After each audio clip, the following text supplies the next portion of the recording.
Join us on Patreon and become part of our journey to uncover history's untold stories. Your support helps us create in-depth content, bring hidden narratives to life, and keep history alive for everyone.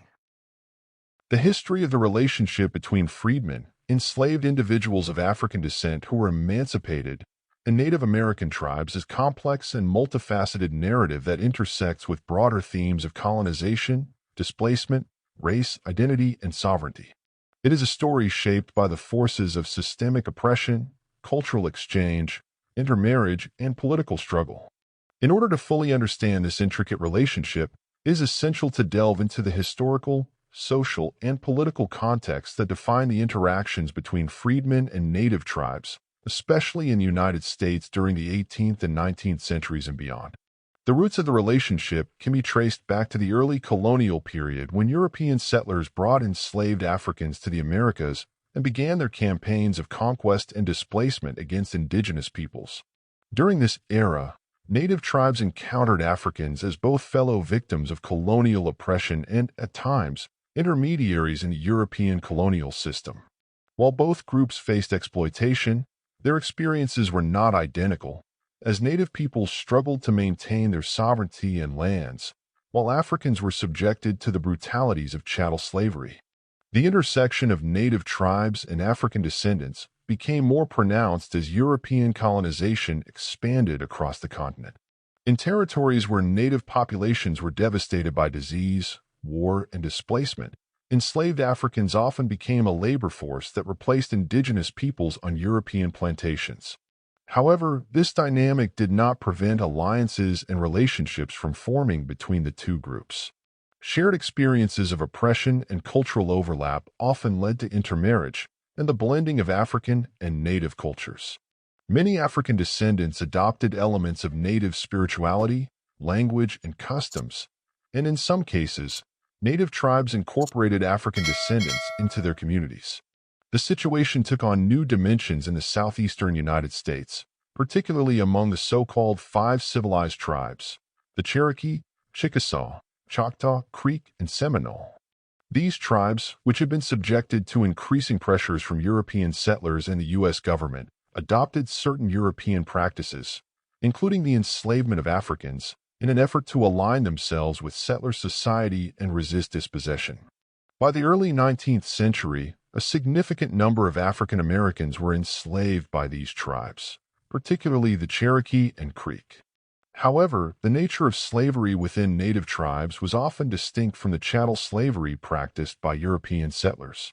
While African Americans and native communities were subjected to forced labor, they were sometimes integrated into the social fabric of the tribe in ways that were not possible under European American systems of slavery.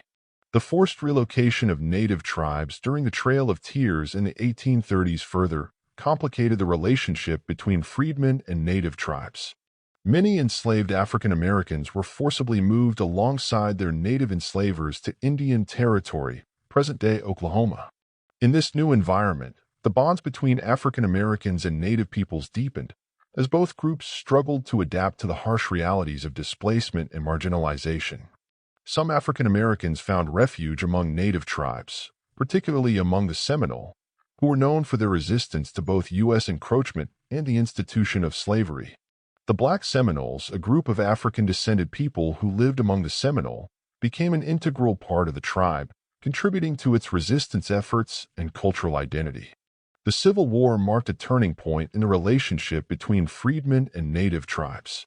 The war disrupted the social and economic systems of both groups, leading to significant changes in their interactions.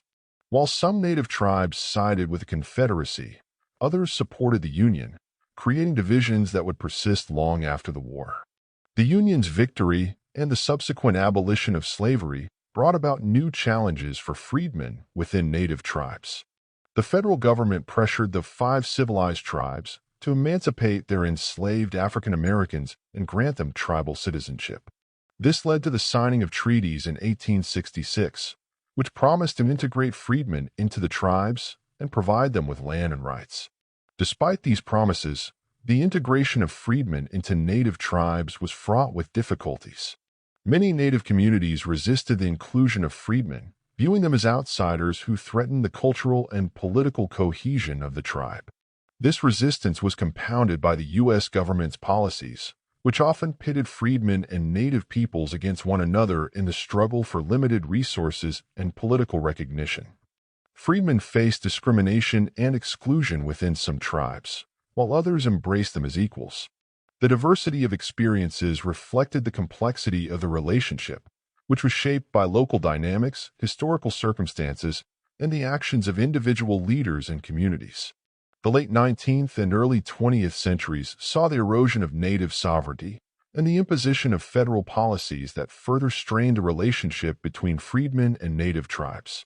The Dawes Act of 1887, which aimed to assimilate native peoples by allotting their lands to individual members, disrupted traditional communal landholding systems and created new tensions over land and citizenship.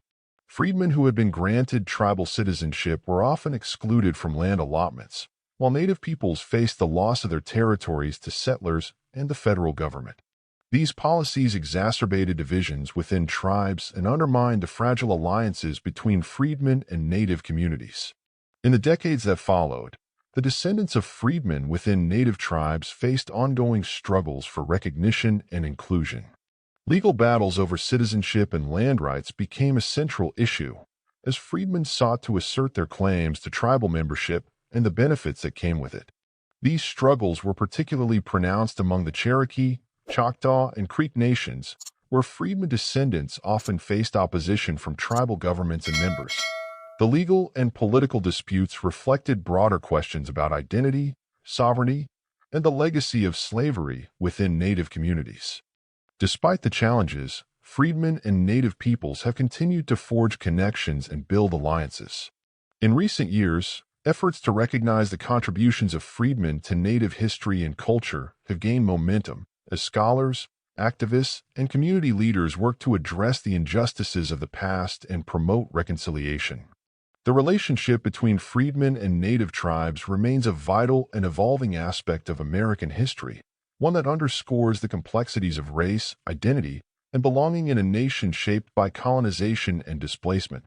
The relationship between freedmen and native tribes is not a monolithic story, but rather a tapestry of individual and collective experiences that reflect the broader struggles of marginalized peoples in the face of systemic oppression. It is a narrative of resilience, adaptation, and resistance, one that continues to resonate in contemporary debates about race, sovereignty, and justice. By examining this history, we gain a deeper understanding of the interconnectedness of African and Native American experiences and the enduring impact of their shared struggles on the fabric of American society.